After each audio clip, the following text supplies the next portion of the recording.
Let's start. All right. Sir. I am going to start by reading into the record a letter dated October 25th, 2023, addressed to the Executive Council. Dear councilors, I am pleased to nominate Fabiola P. White to the position of Associate Justice of the Juvenile Court. I submit this nomination for the advice and consent of the Executive Council pursuant to Part 2, Chapter 2 of the Constitution of the Commonwealth of Massachusetts. I am enclosing the nominee's resume for your convenience. Now, I'm going to introduce the councilors. We have Councilor Ferrara, Councilor Petito Devaney, Councilor Iannella. I just want to say one thing. Huge supporter of yours, Councilor Kennedy. As soon as your name was submitted, he called me, he said, she's great, and you know what, I've looked at us, talk about, we're confident. Thank you, Counselor. Councilor Duff, Councilor DiPaolo, and Councilor Jacob. Okay? All right. Now, why don't you introduce who you brought here? Sure. Brought my husband, Oscar White, I kind of recognize him a little bit. my father-in-law, Clement White. I also brought two witnesses, First Justice of the Middlesex, the Suffolk Juvenile Court, Brown Bryant. First Justice of the Middlesex Juvenile Court, that is Tan. One of my witnesses, Kaylee Dow from the Probation Legal Department. Two attorneys from the Probation Legal Department, Kelly Amazi and Jonathan Ites. We got a lot of lawyers there, huh?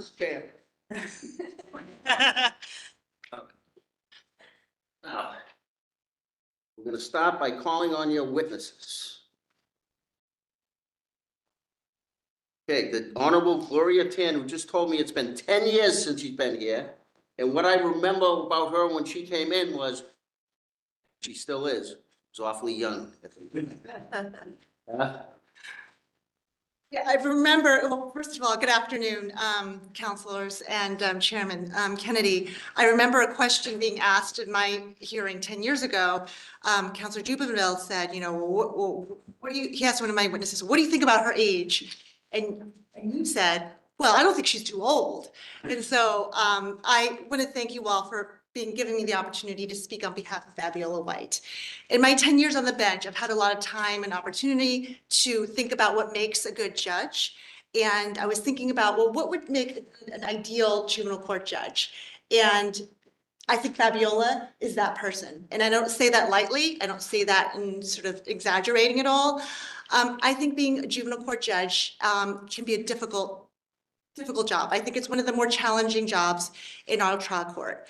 And Fabiola is one of the few people, I think, the nominees who actually have represented worked on every single case type in the juvenile court. She has represented young people on the delinquency side. She's had jury trials in front of me. She's also represented families, children, adults on the civil side, the protection, termination of parental rights cases, child requiring assistance cases. She's done it all, and she's done it well. Fabiola is one of those attorneys, when you see come before you, you're happy to see her because you know she's going to do an excellent job. And not only is she aware of, you know, obviously one of our considerations is best interest of the child, but she also is aware of the due process rights that, you know, people face in our court. And so it's not just her depth of experience, but her breadth of experience that is so impressive. And I'm so glad she applied. I've been encouraging her for many years now to apply, because I'm so glad that she did. I'm so glad the governor nominated her. She also has a strong command of her legal knowledge, of the law, the procedure. But I think almost as importantly is her temperament and the human element. You know, as all of you know, the case can be very emotionally charged. We have parents who are at risk of losing their parents, their custody of their children, or already have lost custody of their children. We have children who are at risk of being removed from their homes, and sometimes they're at risk of their liberties on the delinquency side. And Fabiola has represented, she's seen that up close and firsthand with her representation of people. And sometimes things can get a little bit emotional in the courtroom. So this job requires resilience and being able to treat everybody that comes before you. Sometimes they're not happy. It's one of the worst times in their lives, being in court. but she will treat everyone I know with respect, with dignity, and with understanding. And I'm just going to end by saying that in the last couple of weeks, since the announcement was made of her nomination, I've been inundated by people reaching out to me, judges, judges from different court departments. I run into people, right, and they say, oh, you know, Fabiola's terrific, she's just fantastic. And I had a conversation with my chief probation officer in Middlesex, and I told him about Fabiola's nomination and that I was coming to speak on her behalf. And he launched into this whole thing about how great she is, and that he said she is the go-to person for questions on probation, that she's the person in the probation department who's the juvenile expert, and if she doesn't know the answer right away, she'll research it and get back to him. And then he said, I remember seeing her on the bench in front of the first session in Cambridge Juvenile Court years ago when she was taking cases. And he said, I remember her talking to the client and just, being very understanding. And I think that embodies what makes her such a wonderful candidate, is not only her command of the law, her knowledge of the law, but also that human element that I think is so important and necessary in being a good juvenile court judge. So I strongly encourage you all to vote for her. I think she's fantastic, and I appreciate you all giving me the time today. Thank you, Judge. Does anybody have any questions? Councilor Devaney? Welcome back. 10 years. 10 years. You know, I'm just saying that you haven't changed at all. I don't know what you're doing, but I want to know.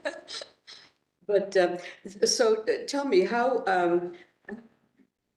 your relationship with this nominee, have you seen her? Yes. And worked with her? Tell us about. Sure. So she appeared before me in Cambridge Juvenile Court. She had cases before me. She represented both children in the civil side and also the delinquency side, and also parents on care and protection cases. She had a jury trial before me. And I think I might have known her as well when she was a victim witness advocate in the Suffolk County DA's office when I was an attorney in Roxbury. So. Now remind me, now you've been in the Cambridge court, right? Yes. And so when you came before us, you. No, I was appointed for the Middlesex County, and I have been in Middlesex for since. I was appointed, Right. yeah. So when you have observed her, what has, when you heard to other people that you've seen in her position, how did you stand out?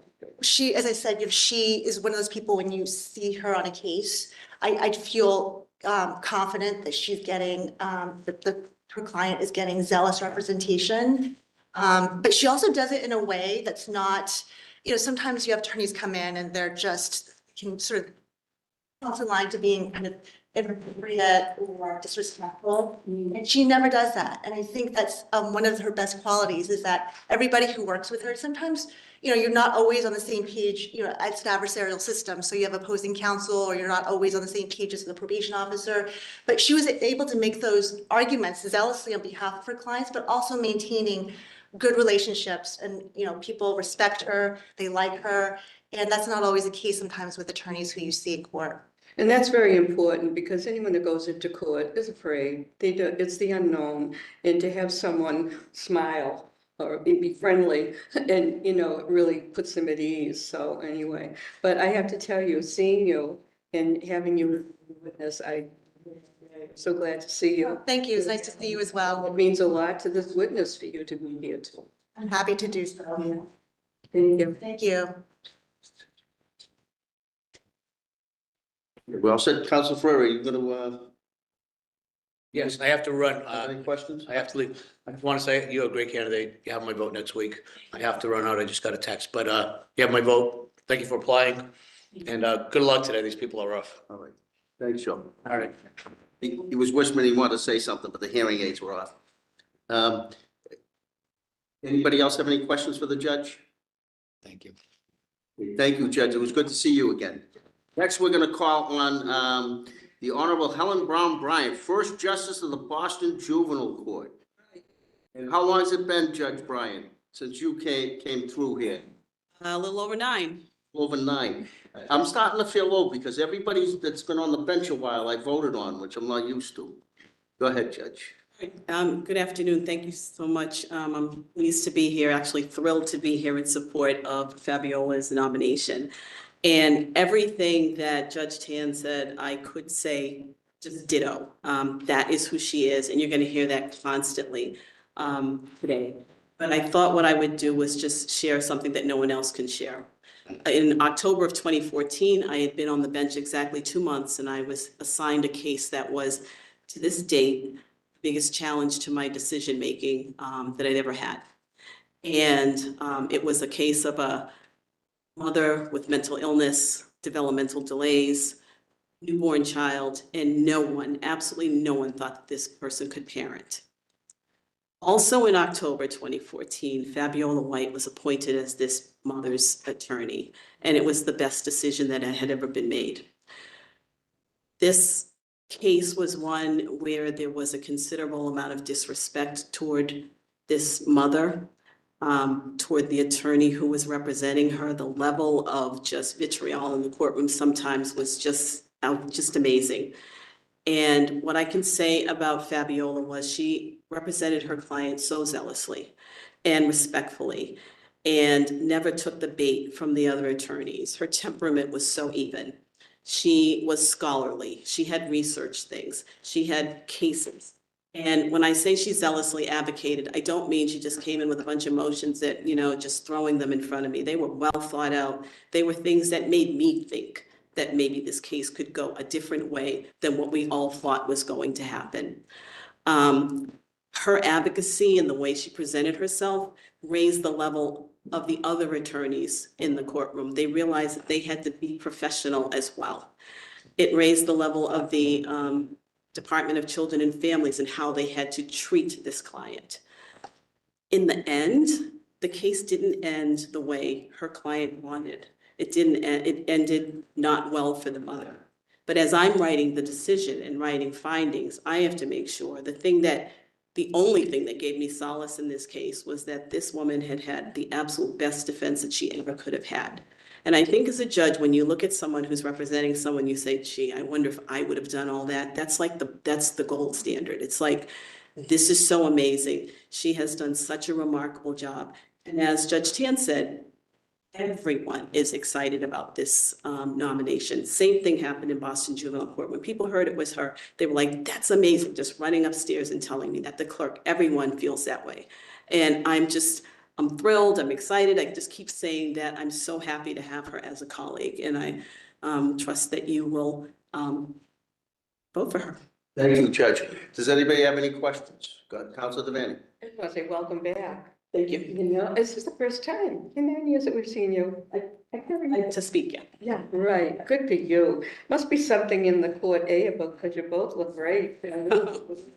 But you'll be working together now.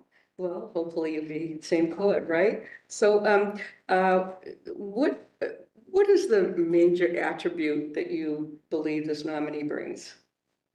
Excellence. Excellence to everything she does. I've never seen her phone it in. I've never seen her do something halfway. Doesn't matter who she's representing, whether it's on the criminal side, the hearing protection side, the CRAs, the cases everybody hates. She is excellent. Right. And how do you think being a victim witness advocate for that background to start out gives her a better idea of the people that come before her when she's on the bench?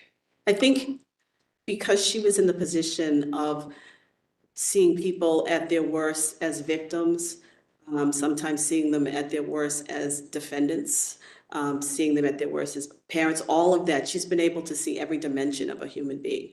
We tend to look at people and see them that is in front of us, that docket number and what it represents. That's not who she is. She sees, in the case I talked about, she saw, most people would have said mentally ill, developmentally delayed kid. She saw a mother and she saw her as a full human being. And I think that being a victim witness advocate probably added that as a dimension as well. I saw that too. Thank you for talking on that. Thank you for coming. This is one to get a two for. This is great.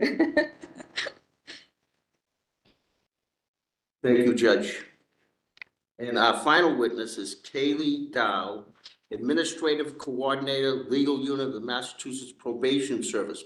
Administrative Coordinator, that means you do all the actual work? Yes, of course. Stationary? No, quite frankly.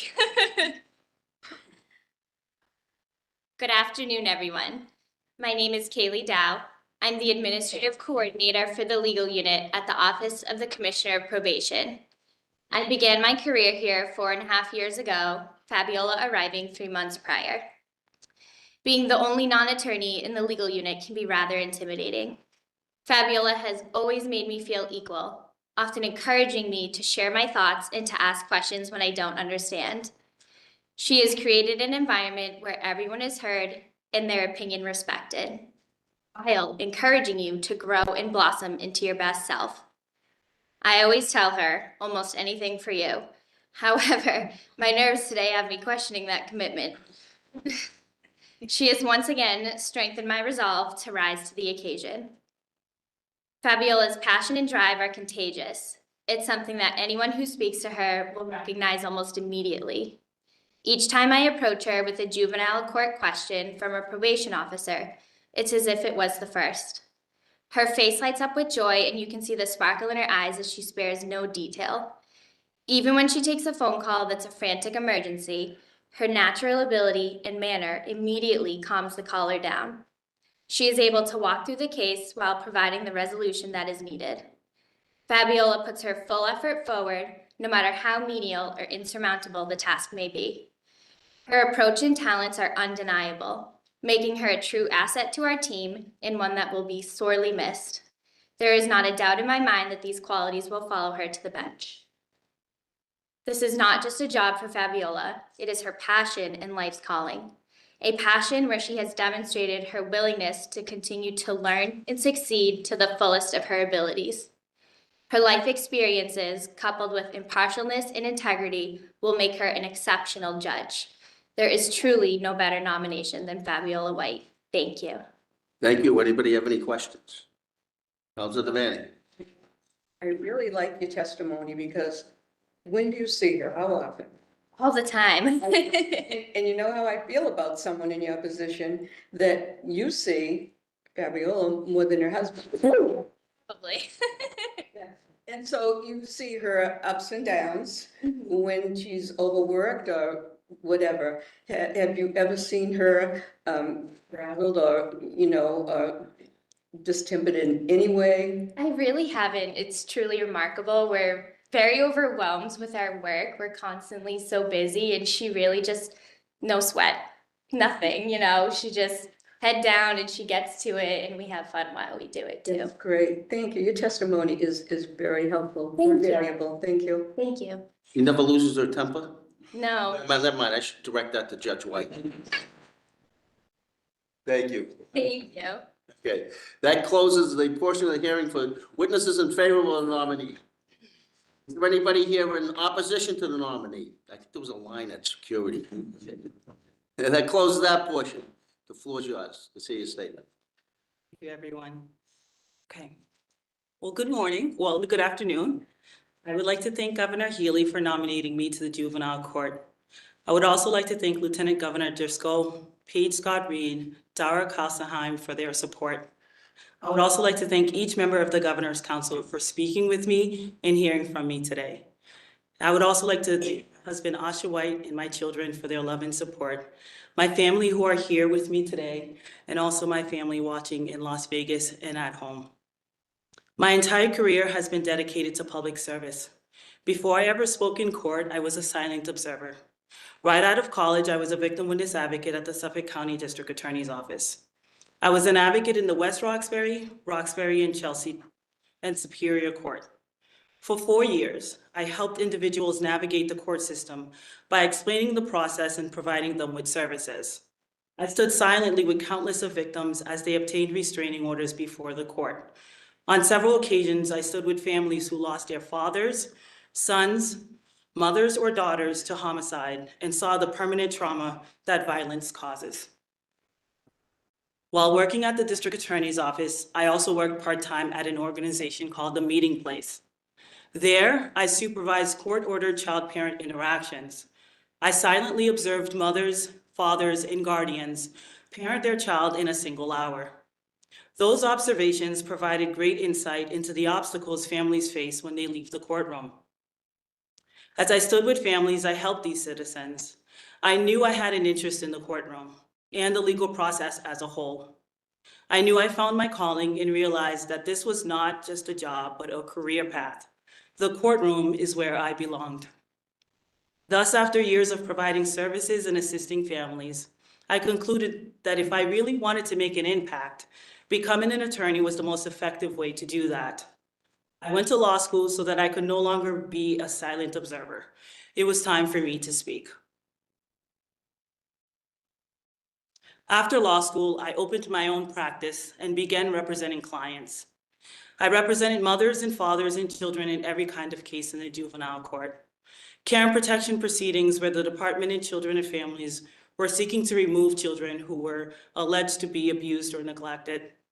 Child requiring assistance proceedings where parents were asking for help with their children who are running away, not following the rules of the home, or not going to school, or have been sexually exploited. And delinquencies where juveniles are charged with criminal offenses. I soon learned the importance of seeing every case type in the juvenile court. A child who originally came in on a CRA could morph into a care and protection case, and that same child could be in court for a delinquency matter soon after. In those 6 years, I represented mothers who had children ripped from their arms at birth. I represented children who were abused or neglected, and juveniles accused of both troubling crimes and childish misbehavior. Equally as important, my representation of families allowed me to see DYS facilities, group homes, and foster homes. It educated me about how the decision-making of a single judge can have a lifelong effect on the juvenile and the family and the communities surrounding them. Lastly, I worked at the probation legal unit, which covers all 5 court departments, including the juvenile court. In this role, I was able to work on policies and procedures and train on topics that affect the juvenile court. This experience has allowed me to see the full picture and learn how those policies and procedures are made and then later executed in court. It is not only my professional experience that I bring to this position, but my lived personal experience as well. I was born in Haiti and came to this country at 8 years old and did not speak English. I had to adapt to a new home, a new school, and a new culture. As you know, I was a child in foster care and navigated difficulties of adjusting to a new environment at a young age. I will never claim to fully understand the specifics of the lives of each young person that comes before me, but I can say that I've walked in their shoes. I felt their same emotions, and I found a way to persevere. While no judge will be flawless, I can assure you that I will never lack empathy. It was this lived experience that propelled me to become involved in social service and then law. It is now what drives me to become an Associate Justice of the Juvenile Court. If confirmed, I will bring all of those experiences with me, not only my professional experience, but my own personal experience with the foster care system. I thank you for listening to me, and I look forward to answering your questions. Excellent. Chance for the councilors to ask questions. Council Duff indicated she had an appointment she had to get to and asked for 5 minutes. If we can take her out of order, if there's no objection. Councilor Duff? I have a business trip. I've got to get to the airport. But you're a stunning applicant. You know, it's not often I'm without words, but I thank you for applying. Your lived story is important. Reading your application, I just breezed through it again.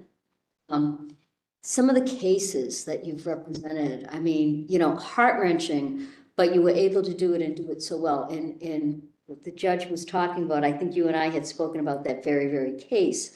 Can you share with us just very briefly a little bit of your experience in with that community, the community of folks with some cognitive disabilities? So I represented many families who have that challenge. And in that particular case, it was particularly challenging because she was a parent. And that adds an extra layer. It's already difficult enough to be a parent, but also a parent who has mental health challenges. But I think that, with the court was able to see that with assistance that, just because you're born with mental disabilities, that doesn't mean that you can't parent. And that you can have services and you can have resources. And I think that that's what, I thought of when I was representing that particular client and many other of my cases, whether it's criminal cases, doing the same thing, allowing that the court see the full person. Yes, there might be some cognitive abilities, but that just means we have to adjust to maybe speaking slowly, explaining things, and allowing that person to be heard. Well, and that's important to me because I grew up with a sister like that. And it's something, I think our courts, judges, chief, I think they're doing a great job of education in this way. But you have a little bit of an edge, I think, going into this because of the work that you've already done. So I really don't have any questions. It's rare for me not to, but I think you're a terrific candidate. Thank you for applying. Thank you for all the time you spent with me. We had a lot of calls. And the only thing I can find wrong with you is that you don't like grits. Thank you, Councilor Duff. Councilor Devaney? No?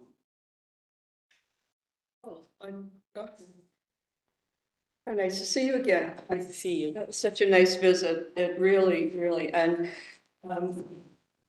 when I think of someone going to this court, no one is better than you. You've lived it, and like you've lived you said. And I think that's so important because you can identify with these people, and they know it. They'll feel it that you do. I can't imagine being a child with, to be abandoned. You really were like being abandoned because you didn't have your parents, you didn't have, relatives to be there to support you. So from your experience, what recommendations would you make for someone that came from your environment? To children in foster care, is that, I would say that they are more than maybe the expectations that others expect of them. And that, they can be anything that they want to be. I shared this story because I thought it was important. I never had to share this experience or my story when I was representing them, but I thought today and this platform was the time for them to hear and see that someone who was in foster care could do anything. Absolutely, and I said that to you when we met. I have seen wonderful foster care, but then I've seen others that didn't work out. And I have a friend that went from one foster care all his life. That's sad, never to have any permanent, home. And so, having said that, I think, you had to be directed to go to juvenile court. There wasn't any other court. There couldn't be. And I would never vote for anyone who hasn't had a concentration go to juvenile court. Years ago, before these people were on, you had someone sitting here, he had 6 cases in juvenile court. No way. This isn't a consolation prize just to get a robe. It's too sensitive. And especially the drugs that are going through, these babies, system and everything. And I know personally, I had a friend, and he has a child that his significant other was drinking. She never stopped for 9 months. And I read about it, and it says that drinking goes directly into the system more than drugs, which really surprised me. So this little boy was born, the syndrome. And my heart breaks. And it just seems wrong. And this might seem crazy to you, but there should be a law. And that mother should be prosecuted for doing that for the child. They're told what it does when you're an alcoholic and you keep drinking, and they keep doing it. And yet they go on with their lives, and the boy is abandoned. Well, not with this case, because he's a wonderful father, and he's doing everything for him. And I don't know what the expectations are, but I pray that, you know, he brings them everywhere, that's his life. But there's so many children out there that they, well, him, you could tell, you know, the parents, small head, and they're not developed as much of their age and all of that. But there are some children that look normal, they look like they're fine. And they're not, they've been abused, and you see them, they had skull fractures and everything else. And of course, this affects them. You had newborn babies coming in with fractures. Tell me, what was the most, how can I put it? You know, you must go home and think about it. You just can't forget some of these things, you know? Just off the track, but I volunteered in the court about 30 years ago, about a year with juveniles on probation. And I learned a lot. It was really good for me because I was a mother of 4 children. I had no idea. And you have a different outlook about what these teenagers are on probation. And I found out the lives they live. And you wonder why they led to when one of the girls, her mother was a prostitute, didn't know who the father was, and she'd be locked in a room while the mother went out. You saw all these cases. So what do you see? Is it improving the what we can give to these people? What kind of programs for these children that are in, you know, and they get into crime? What can we do? What do you see has been done? What other programs would you like to see? I think a lot have been done in terms of services to children who are having difficulty. And, you know, you never think that the court is a place, but with the CRA system, they've really been able to provide a lot of services, even, you know, informally, where children can get resources. And I think that's been a great thing. But we also know the other end of it is that can also be more services and more resources that could be available for young people. But I can't get that out of my head. There should be some punishment for someone that is doing that meaningfully to that child and ruining that child's whole life, you know, by drinking. It just seems like they are never accused of anything, and they go on with their lives as much as it is. But it just seems wrong to me. And you can't answer that. I can't either. I don't know what. But tell me, with your experience, I already know. How in some of the community experience like you, how do you identify with them and show them what they can do? Because you're not a role model. You get to the judge, can you release the thing from their upbringing? How many rides to that, you know? You see a lot of children. Do you see yourself in these children coming in? Adults, young adults? I do. But I think similar to how I represented my clients, it's not about me and my experience. It's what I bring that, I will always bring that. But it's about the case that appears and their own challenges and whatever they're going through. So I always have my experience, but I'll be more focused on what's going on in that case and that individual child and family that appears before me. You know, I'm not telling you that I know all the cases that have come there, but what bothers me is after a mother has abused a child, even a day-old child, and broken bones and everything, and then they say, oh, she's rehabilitated, and they give her their child back. I'm concerned about that. What kind of safeguards can we have to know that that child is not going to be abused and that she's rehabilitated? Yeah, I think, you know, once the care and protection is filed, a lot of resources are made available to the parents and the children. And if that means a removal of the child while that parent is, you know, getting themselves together and, you know, maybe taking services, learning how to better parent, then that's what's available through the courts. While that child is in an environment that is safe, because that's the most important thing, is making sure that the child is safe, and while the parent is working on themselves. And if they are able to be rehabilitated, then perhaps reunification is appropriate. But if it's not, then maybe that's not appropriate in that case. Well, I'm not a fan children and family department, they know I have publicly said it here. And I'm concerned, there's children out there that die in their care. Some are being stabbed and they come out and they see a 7-year-old boy that's the weight of a year-old baby, and that's okay. And they close the book on people like Harmony and people like that have died. We don't even know where they are. And it just seems like it just keeps going on and we say, oh, they're overworked, all this. What do you see as a solution to it, and how has your work been with that department? I don't know the details of any of those cases enough to give an opinion on them. I just know from the cases that I've had and, you know, my work with the Department of Children and Families, and the dedicated social workers that have been working on those. Well, I'm sure they're right. That's what I've seen, and that's kind of been my experience when I've represented families. Well, you know what I was concerned about during the pandemic? And I was thinking, those children that are home, they're not going to school, so we don't see if they have bruises, they're not talking to the teachers, and the babies can't talk for themselves. And even domestic violence at home during the pandemic. Did you find that it increased, or how did, people weren't going out there to in-house visits?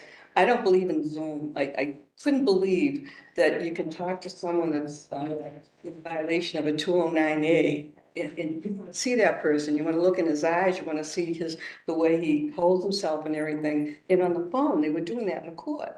They were doing that in court. So what happened during that time for you, like during the pandemic? So for me, I wasn't representing the families at that time. I was working for the probation department. So I don't know what was going on in terms of how the visits were being conducted. But I know that, you know, the department and the probation officers, you know, lay eyes on children and their attorneys as well to make sure that they're being safe while they're at home. Tell me, what relationship do you think you as a judge will be with the probation officer? I think it will be very helpful because now I really, having worked at probation, understand the work that they do much more, and how vital they are to the juvenile court, and that they are a wealth of knowledge with resources and services. They are often the people who know the child best, because they've seen them throughout the years. So they're very helpful, and I plan on using them. That's good to hear. Is there still a lack of probation officers in? I've not experienced that. I don't know from, you know. Well, I have noticed the last couple of years, but there was a few years ago, I visited a courthouse and it was probation office and all the chairs were empty and it was only the head of the probation there. And I saw that. So I don't know, you know, how that goes. But so you be involved in juveniles. Now, what do you think about the juvenile code? I know it's so old. And do you think that it would be all right to increase it by increasing the age of juveniles that come through? I think I understand the arguments for both sides. And as a judge, I'd be prepared to handle any case that comes before me, whether that's a juvenile under the age of 18 or, you know, What's your position? rising adult. What's your position? I understand both sides. I understand both sides. That is my position, is that I understand both sides of the argument. I don't see both sides. I feel you're overworked now in the system and to add more. And as a mother, I just I can't believe when they say your brain is developed until it's 25. I had 4 children by the time I was 25. And I knew exactly I wanted those children, and so did my husband. So I don't believe that. That's only book. That's from a book. That's not from life experience. And I wish they'd stop. I wish they'd rip that page out of the book because I don't believe it. I really don't believe it. But do you think that? I actually read the science and I, you know, agree with sort of that the brain is still developing, but I also see that both sides in terms of what kind of cases. Well, your brain was certainly developed by the people who were 25. But yeah, but I just, and I wanted to ask you, your different positions, which I think add to, being a judge. But at one point, you were a legal assistant, right? And then you were in a law office. But there was a lapse of, I don't know, 9 months or something between the positions. What did you? So I think what you're referring to is, I went to law school nights. Yeah. So I worked full-time at the district attorney's office. And that office, was wonderful because I wasn't able to do an internship. I wasn't able to, go and experience how to be a lawyer. And it allowed me to do that while I was in a DA's office. So when they made me a legal assistant, it was a way for me to go to the appeals unit and work on actual cases. Okay, it looked like that you weren't working for. I never stopped working. Okay, I'm just looking at the date from April 2013. It goes back to June 2012. So is that an error? So the DA's office has multiple units and I was in different units, but I was also at the Boston Municipal Court, the Central. I took cases there. They allowed me to go to Roxbury Court and do motions and argue on cases as a 303 student. So what you're seeing is sort of like the DA's office saying, I know you're working here full time. And that you're in law school, but we support that you are advancing your career and that we want to, allow you to get some of those opportunities that someone who's working full-time wouldn't be able to do if you're in law school. Now stands? Councilor Devaney, if you could just wrap up another few seconds. Vote to time me, so we have to stop in mid-sentence. Sorry. Thank you. Councilor DePaulo. Thank you, Counselor. Good afternoon. Good afternoon. I enjoyed our conversation, and I do want to just touch on some of the things we talked about. I know that the legislature is not obligated to follow the science, but the SJC has said that the courts are. And so, as a judge, can I trust that you will follow the science to the extent that it ever becomes an issue before you? If the court, yes, In alignment with the SJC's. That's what I was going to say, in alignment with the SJC. I'm very passionate about juvenile court. I've worked with a lot of court-involved youth throughout my career. I think representation really matters, especially when dealing with juveniles. So you're here because of your qualifications and your work experience, but I do want to applaud the governor and her team for diversifying the juvenile bench. I think it's very important. And your story about foster care, I think I would guess kids would respond to that too, although I also respect the desire to keep things separate and keep that personal, but I think kids would really respond to that. So as we discussed, I was at the Suffolk DA's office the summer before you started there. I did have an internship, and I was in the child abuse division. And one of the things I observed was that a lot of the cases we were working on, the victims of the child abuse, who in many cases had since aged, were often court involved, that the two seemed to coincide with each other. And in your opening statement, you mentioned how in one of the anecdotes you were sharing, the trauma of violence follows someone. And I'm wondering, could you explain what you mean by that, how trauma follows someone and how it might impact why they're in the court? Sure. I think it's just when something traumatic happens to you, it sort of, redirects your thinking and how you approach the world. And so it may be that you end up, involved in the court system or feel like you have a lack of resources. But it is definitely something that impacts the way that you think or see the world and approach adults and authority figures and school and structure, because something has happened to you that, has shifted your focus, in development. In my experience, a lot of children who've been the victims of abuse can display defiance, for example, right? And so being in the courtroom, of course, is a very stressful experience. You and I discussed Ulani, and you went into greater detail on some of that.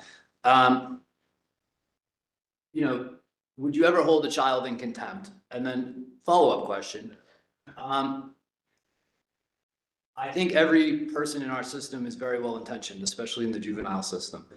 I've seen instances where I feel that children are being scolded from the bench, and I think it's well intended. I'm not sure if it's a pragmatic approach to get the child where we want them to be. I'm curious what you think about that. Well, my two witnesses are who I plan to model Right. my tenure on the bench, because they're the two judges that I've been before the most. And if they can have, the right temperament to deal with the difficult cases, then I think I could do that, because I've seen them do it. And that's what I would be thinking about. I don't see myself holding a child in contempt. I've represented children from, birth to adolescence to teenagers. I understand that sometimes they don't even want to talk to me and I'm their lawyer. And maybe we talk another day, or maybe we don't talk about the case that much. Maybe we talk about something else. So I have tools that I think that it would be helpful if a child is, being disruptive or having any issues, that maybe I call the case later, or, take a break. But I plan on modeling what I've seen from the two witnesses, Judge Brown Bryant and Judge Tan, and being that, and hope that I could be that. Our conversation, your presentation today, the conversations I've had with other folks leading into today, I'm very impressed and confident in your temperament. I think you'll be great in that role. I appreciate your life experience. You've demonstrated, I don't need to ask, sensitivity to accommodating folks with special needs or with disabilities. You've talked about brain development, and you've shared empathy for the challenges that children navigating the court system face. So I'm looking forward to supporting you, and I'm glad you applied, and I'm glad you're here. So Jacob, Thanks. It's great to see you. We had a really great conversation. I appreciate that you came out to North Adams to sit down with me and chat. And, we explored many, many different topics. I want to follow up on one area that we discussed. Although I will echo what fellow counselors have said, just in terms of your experience is phenomenal. The life experience you bring really just contextualizes your values and approach and compassion and approaching cases that come through juvenile court. We talked about your recent attendance at the training on managing an anti-racist courtroom, layered with the work of Chief Justice Gans on attorney wellness, I think was how you described it. And the consistent experiences of lawyers of color kind of having experienced disrespect or othering in the courts, and sort of your personal experience with that, but just the broader understanding of the bias. So we talk a lot about the bias on the sort of incarcerated population and the parole board, but this is a different way that bias shows up in the courts that we don't talk about that often, but I think is so important as well. I think both are important. I don't want to diminish how important it is for those appearing before the bench, defendants and others, to have a respectful courtroom and anti-racist courtroom, but thinking about it from the standpoint of lawyers who are facing racial bias regularly is another layer that I think it's important for us to, I think, focus on and understand how to impact change around that issue. Having said that, I guess my question for you, we talked about it, so just to give you another opportunity to talk about it, but how you see yourself managing your courtroom, both in terms of attorney wellness, but in terms of mitigating the bias laden in how juveniles who are, whether they're delinquent, whether they're care protection, regardless of why they're in court, their experience being as unbiased and as fair as possible Yeah, well, being in the court and taking cases, you have a lot of opportunities to see how judges do it. So I'm not going to be doing anything that judges aren't already doing. I have the modeled experience.